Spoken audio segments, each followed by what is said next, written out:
Hi, welcome to our informal debate on the rights to personal liberties versus the need for habilitation. We are a part of SPCE 619 with Dr. Baffa at Ball State University in the summer semester of 2025. Before we get too far in, I'd like to introduce myself and allow my group members to introduce themselves and talk about their role in this debate. My name is Hayden Kodrowski. I have been in the field of ABA for 5 years now, and I currently work in home with clients from ages 5 years old to 16 years old. My role in this debate is the introducer and the researcher for rights to personal liberties. My name is Michaela Schubert. I've been in the field of ABA for 2.5 years. I currently work in a clinic setting, but I also have experience in in-home settings. My role for this debate is the illustrator and researcher for habilitation. My name is Derica Gardner. I have been in the field of ABA for 6 years. I have worked in-home, in clinic, and school settings. My role is fielder and researcher for habilitation. My name is Courtney Harris. I have been in the field of ABA for about 2 years and currently work in a clinic setting with children from ages 2 to 11. My role is summarizer and researcher for the rights to personal liberties. Today, we will be breaking down the right to personal liberties versus the need for habilitation. I'd like to begin our debate by providing a brief introduction to the topic, highlighting the importance of these rights and sharing some of the history of the rights for those with disabilities. So, what is habilitation? Habilitation is the process of teaching adaptive and independent living skills that aid an individual's ability to be independent. These skills are aimed to improve an individual's overall quality of life. Standards for habilitation were put in place by the U.S. government to ensure individuals with developmental disabilities were receiving ethical and appropriate treatment after a history of receiving inadequate services. Some positive aspects of habilitation is that it can prevent neglect and it highlights the importance of those with disabilities receiving proper support and a right to a nurturing environment. A negative aspect of this is that it runs the risk of restricting client autonomy, not allowing clients to choose their programming, having strict schedules, or limiting access to preferred items and activities. What are personal liberties? Personal liberties are fundamental rights and freedoms that give an individual the right to make a choice about their own lives, actions, and bodily autonomy without undue interference from outside parties. Or, as Bannerman et al. Said, the right to eat too many donuts and take a nap. A positive aspect of personal liberties is that it emphasizes self-determination, freedom of choice, and client autonomy. A negative aspect of this is that there is a risk of neglect or harm due to a lack of support. So why does this matter? For one, rights for individuals with disabilities have been discussed and debated for decades, even going as far as monumental court cases that heavily impacted the rights of disabled individuals. Everyone, regardless of ability, has the right to personal liberties, and finding the balance between habilitation and personal liberties is of utmost importance. As a practitioner, it is important to understand both sides of this topic. It highlights the importance for professionals to adapt their approaches to meet the needs of individuals with disabilities, which are constantly evolving. As practitioners, we have ethical standards to uphold. In the case of habilitation v. personal liberties, we have to promote autonomy while protecting the well-being of the client, provide person-centered care, respect the choices of clients, and minimize the risk of potential harm while promoting personal liberties. We also have a professional responsibility to clients. We must recognize the diverse needs of individuals and understand that there is no one-size-fits-all approach for working with individuals with disabilities. Professionals must tailor their approaches to meet the needs and preferences of each client. We also have a duty to advocate for our clients and make sure that their voices are heard and choices are respected. As a professional in this field, it is our duty to respect the rights and choices of clients while also upholding our ethical obligations. Getting into the history of rights for individuals with disabilities, the first state to make an organized effort to care for the developmentally disabled was in Pennsylvania in 1972. By 1890, every state had one or more publicly supported psychiatric hospitals. Unfortunately, these hospitals faced several issues in functioning that included overcrowding, inadequate staffing or undertrained staff, and inhumane treatment practices. Patients were often subjected to restraints, isolation, and even physical abuse. This treatment led to pivotal court cases that I will talk about next that established rights for those with disabilities. Wyatt v. Stickney was a court case with a landmark ruling that established baseline care and personal treatment requirements for mental health facilities. The ruling declared three fundamental conditions for adequate and effective treatment programs in public mental health institutions: a humane psychological and physical environment, qualified staff in sufficient number to administer adequate treatment, and the individualized treatment plans to meet the unique needs of each client. Another pivotal moment, also in 1975, was the IDEA Act. The IDEA Act is a U.S. federal law which was first enacted in 1975. This act ensures individuals with disabilities have the right to a free and appropriate public education, a comprehensive evaluation paid for by the school, services to support the learner from ages 3 to 21, and an education in the least restrictive environment. Youngberg v. Romeo is another monumental case that established that individuals who are involuntarily committed to state institutions have the constitutional right to safe conditions of confinement, freedom from unreasonable bodily restraint, and habilitation. During the case, it was argued that in the absence of habilitation, the commitment of a disabled person is like a life sentence with little to no possibility of release. But with the addition of habilitation and care, institutionalized individuals become more self-sufficient, which increases their liberty and autonomy and increases the possibility to return to their life in the community. This court case highlighted the importance of including habilitation and treatment to improve the quality of life for developmentally disabled individuals and encourage reintegration after treatment. I am now going to open the floor to Courtney to talk about some relevant ethics codes for this debate. The Behavior Analyst Certification Board released the Ethics Code for Behavior Analysts in 2020. This document describes the ethical standards that all individuals who hold board-certified behavior analyst or board-certified assistant behavior analyst certification, as well as all individuals who have completed an application for BCBA or BCABA certification must adhere to. The document also provides a system for addressing professional misconduct. There are two codes that are directly related to the rights to personal liberties and habilitation ethical debate. First, Code 2.01, Providing Effective Treatment. This code outlines our responsibility as practitioners to provide effective treatment to our clients.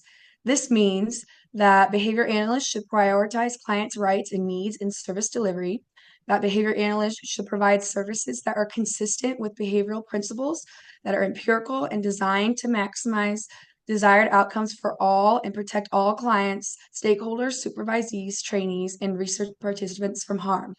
As well as behavior analysts should implement non-behavioral services with clients only if it is within their scope of competence. The second code is 2.09, Involving Clients and Stakeholders. This code outlines the need to involve clients with their relevant stakeholders within all parts of services. This includes selecting goals, selecting and designing assessments, behavior change interventions, and conducting continual progress monitoring.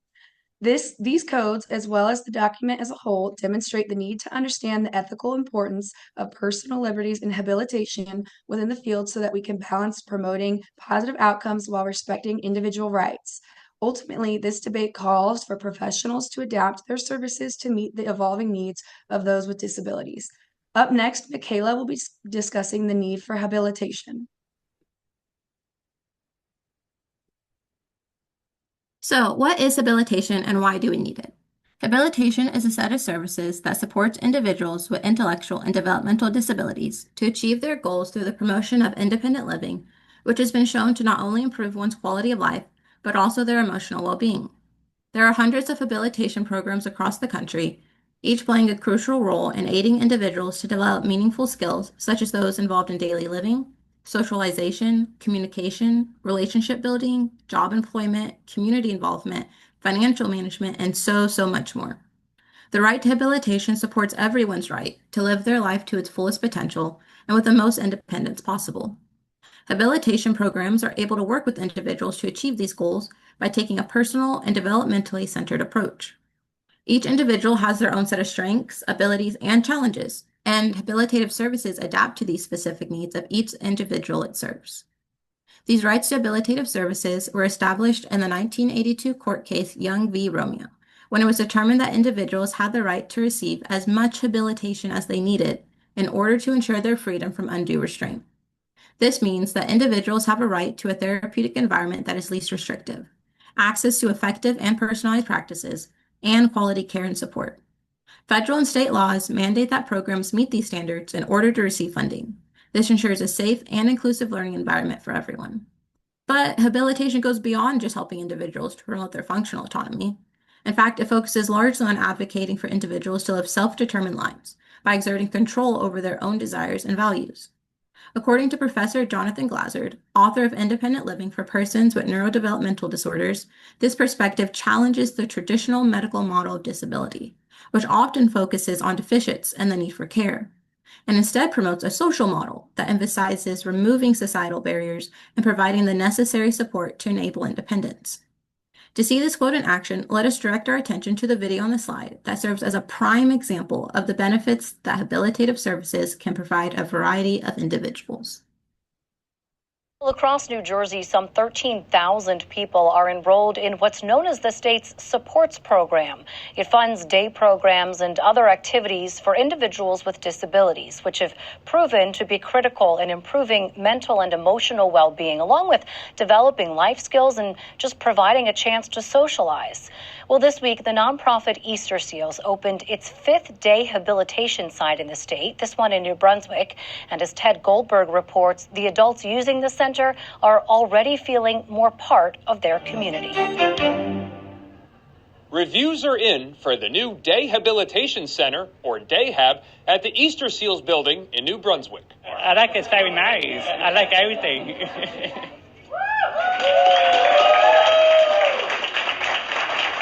The DayHab currently hosts 12 adults with developmental and intellectual disabilities, featuring some spooky scenery meant to make people feel at home.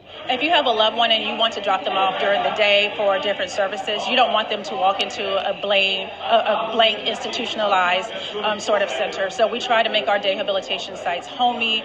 Chief Program Officer Christina Jones says she heard more phone calls after the pandemic asking for a place like this.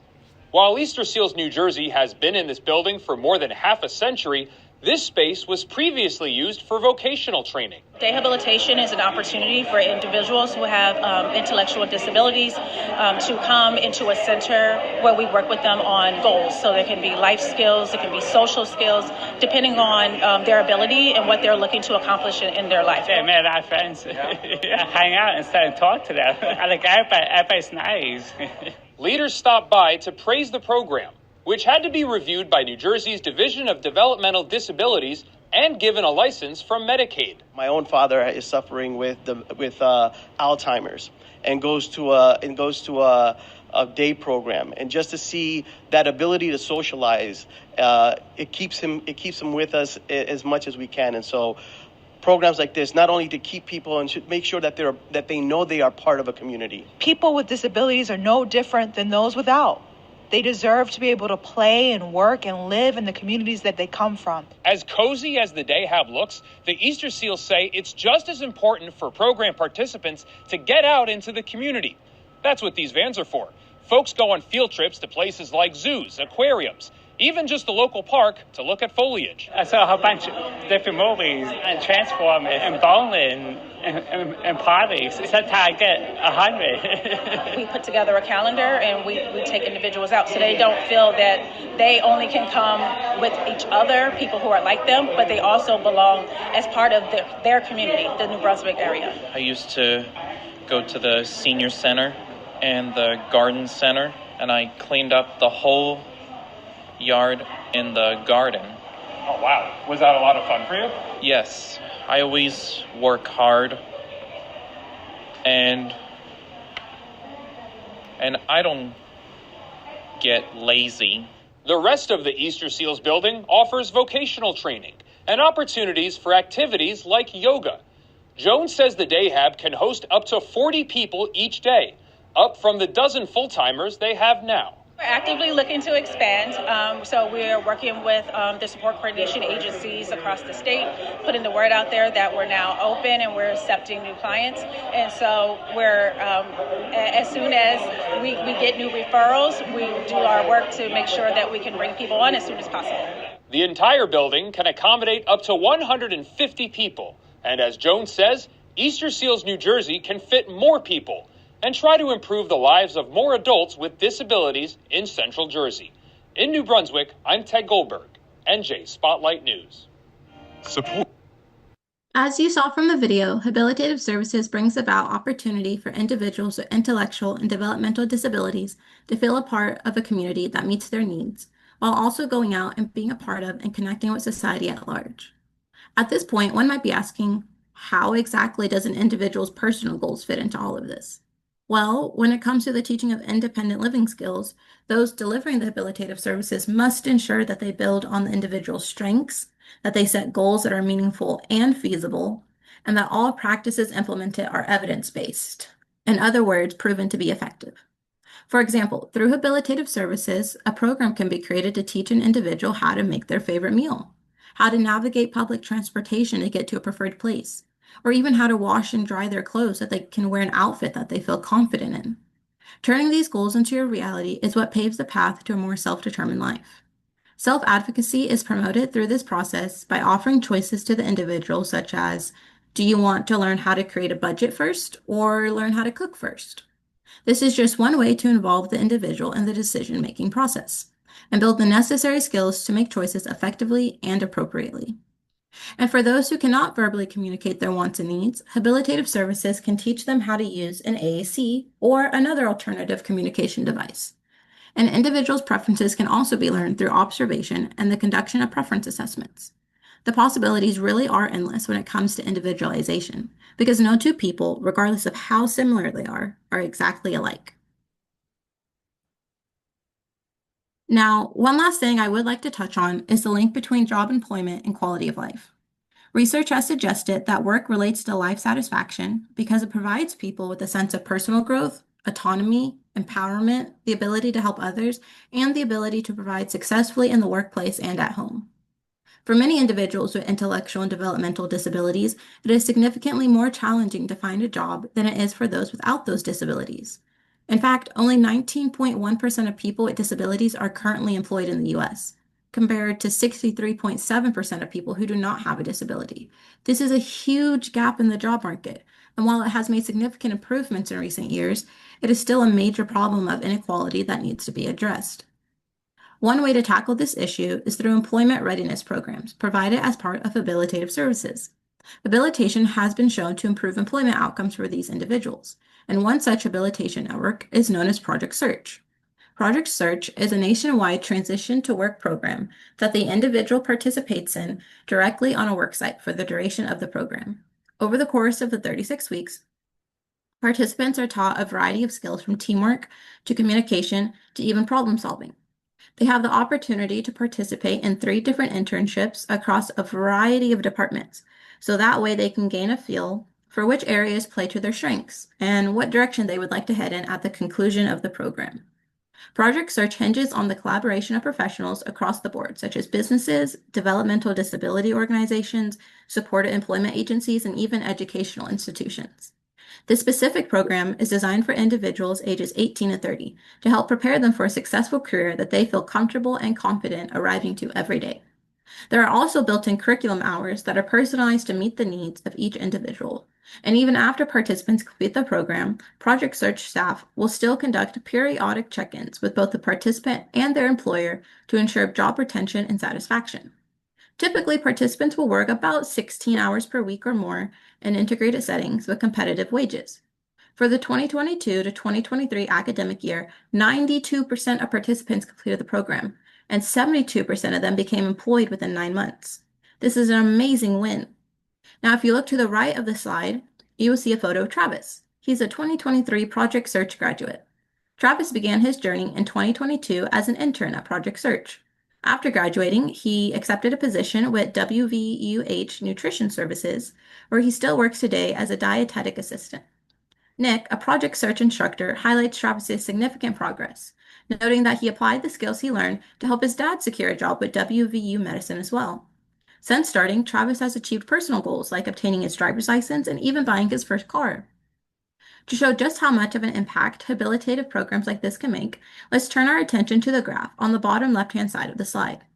This is a figure from a study conducted by personnel at Virginia Commonwealth University and Cincinnati Children's Hospital Medical Center that analyzed and compared the employment rate of 49 individuals with ASD ages 18 to 21 based on whether they had participated in Project Search with ASD supports, or if they had only received the usual high school special education services. Results found that at 3 months post-graduation, 90% of the individuals that had participated in Project Search had acquired employment. Meanwhile, the individuals who had not participated in the habilitative program only had an employment rate of 6%. Participants were followed up again at 12 months, with 87% of Project Search graduates still maintaining employment, and the employment of the other group of individuals rose to 12%. Because habilitative services provided individuals with job readiness skills, as you can see on the graph, over the course of 12 months, their support intensity needs decreased significantly. Meanwhile, those that were not assisted in the development of those necessary skills continued to retain the same level of support intensity needs. Real differences are being made, and it's thanks to the amazing work of programs like these and the hard work and dedication of the individuals that take part. In closing, habilitative services prepare individuals to live their most independent, self-determined, and fullest lives because they are given their own personalized set of tools to propel them further than they may have ever thought was possible. Now, up next, Courtney will be discussing the right for personal liberties. As mentioned earlier, personal liberties are the fundamental rights and freedoms that give an individual the right to make choices about their own lives, actions, and bodily autonomy without undue interference from outside parties. All individuals with disabilities should have the right to exercise personal liberties. They have the ability and right to make their own choices within their life. A key component of personal liberties is an individual's quality of life. Quality of life is a multidimensional concept that encompasses an individual's subjective well-being. It is their personal happiness or fulfillment within their lives and choices. Quality of life has 8 core dimensions that represent an individual's desired conditions of living. These include emotional well-being, interpersonal relationships, material well-being, personal development, physical well-being, self-determination, social inclusion, and rights. In simple terms, is individual happy? Do they have meaningful relationships or connections with other people? Do they have access to the resources they need to live comfortably? Are they able to engage in activities and processes that enhance their self-awareness, identity, skills, and potential, ultimately leading to an improved quality of life and the realization of personal goals? Are they able to optimize their body's ability to perform necessary daily activities, prevent illnesses, and maintain an overall state of physical healthiness? Do they have the ability to choose and set their own goals, work towards those goals, be involved in making life decisions, and self-advocate for themselves?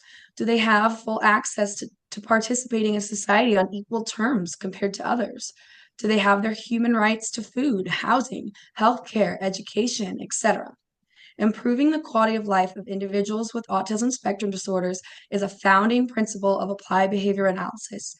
Enhanced quality of life is a significant social validity measure and a primary outcome in behavior analytics services that is highly valued by young autistic individuals and their families.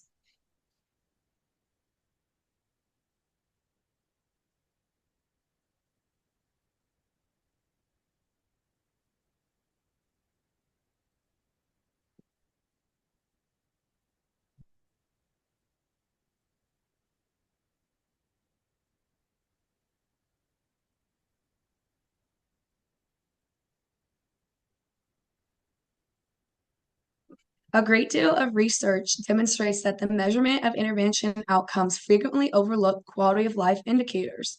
This has led to individuals with autism spectrum disorders, including those without intellectual disabilities, to experience poorer quality of life compared to their peers with other disabilities, both objectively and subjectively.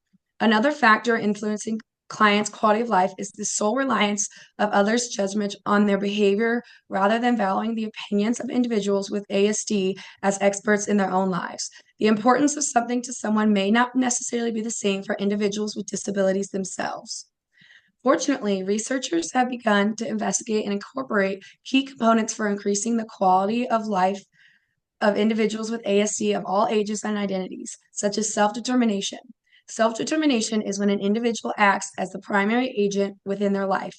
This occurs when the individual makes their own choices and decisions that are free from influence or interference from others. Due to the lack of opportunities for individuals with ASD to exhibit self-determined behavior within their daily lives, they might have lower levels of self-determination when compared to those with or without disabilities. A lack of self-determination within individuals can result in a lack of self-efficacy, which in turn has the possibility to result in passivity and learned helplessness. Self-determination is important to quality of life because research has found that individuals with disabilities that demonstrate self-determined behaviors have a higher quality of life and better post-school outcomes such as employment and independence than those who do not have self-determination skills. In White et al. 2018, 30 young adults with autism spectrum disorder without an intellectual disability living in Canada completed self-report questionnaires of self-determination and quality of life. Correlational analysis indicated that two designated measures of self-determination were significantly associated with quality of life. Additionally, regression analysis revealed that individuals with higher self-determination scores reported higher perceptions of life satisfaction. A fundamental aspect of self-determination is autonomy, which is developed through functional communication and choice. Ramy et al. 2024 shows that giving individuals the ability to make choices provides services that are more respectful to quality of life issues, are more person-centered, and least restrictive. This is due to the fact that the ability to make choices is a pivotal skill that improves learner motivation, decreases problem behaviors, increases academic engagement, and prevents learned helplessness. To conclude, providing services that prioritize an individual's personal liberties is critical when developing and implementing interventions for those with disabilities because of high levels of quality of life and positive long-term outcomes. We will move on to our questions and answers. We have two questions, one for each side. First is personal liberties. The question will be directed to Courtney. When and how should behavior analysts intervene if a client's exercise of personal liberties, such as engaging in high risk or socially stigmatizing behavior, could lead to serious harm? Where is the ethical line between respecting autonomy and protecting well-being? So, behavior analysts should intervene when a client's behavior poses a clear and immediate risk of serious harm to themselves or others. The ethical line is crossed when inaction endangers safety. However, any intervention must be the least restrictive based on assessment and done with consent or assent. The goal is to protect well being while preserving autonomy as much as possible. Thank you. The next question is for habilitation, and I will direct it to Michaela. How do we ensure the habilitation efforts are person-centered, culturally sensitive, and aligned with the individual's goal and values, not just those of the caregivers in society? That's a great question. So, we ensure habilitation is person-centered and culturally sensitive by actively involving the individual in goal setting, seeking assent and informed consent, using culturally responsive assessments, and prioritizing skills that improve the person's quality of life, not just what others find convenient or socially acceptable. Intervention should reflect the client's values, their preferences, and cultural background, not just external expectations. I would like to conclude our debate by briefly summarizing some of the pros and cons from both sides, as well as discuss how both personal liberties and habilitation can coexist. The debate between habilitation and the right to exercise personal liberties highlights two equally important ethical priorities in behavior analysis: supporting functional independence and respecting autonomy. On one hand, habilitation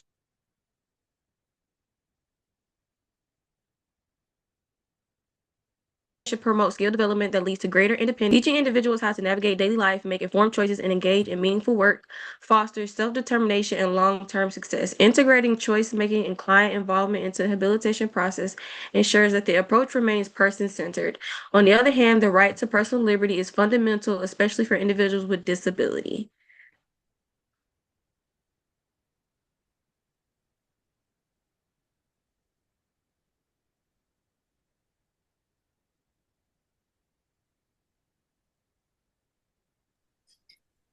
Here are our sources. Thank you for joining our debate.